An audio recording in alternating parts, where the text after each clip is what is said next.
রাজধানীর মিরপুর ও চট্টগ্রামের পর এবার আগুন লেগেছে হযরত শাহজালাল আন্তর্জাতিক বিমানবন্দরের কার্গো সেকশনে। দেশের সবচেয়ে গুরুত্বপূর্ণ বিমানবন্দরে আগুনের ঘটনায় মুহূর্তেই ছড়িয়ে পড়ে আতঙ্ক। শনিবার বেলা 2:30টার দিকে বিমানবন্দরের ৮ নম্বর গেটের কার্গো ভিলেজে আগুন লাগে বলে জানিয়েছে ফায়ার সার্ভিসের মিডিয়া সেল। আগুন নিয়ন্ত্রণে কাজ করছে ফায়ার সার্ভিসের ২০টি ইউনিট, এমনকি আরও ১২টি ইউনিট যাচ্ছে ঘটনাস্থলে। সঙ্গে যোগ দিয়েছে সশস্ত্র বাহিনীর ফায়ার ইউনিট। সব ধরনের ফ্লাইট স্থগিত করা হয়েছে।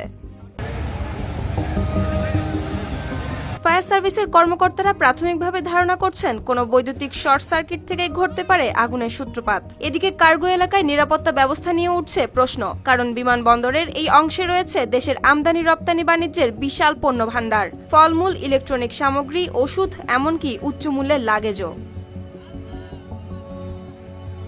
সুপ্তি রায়, RTV।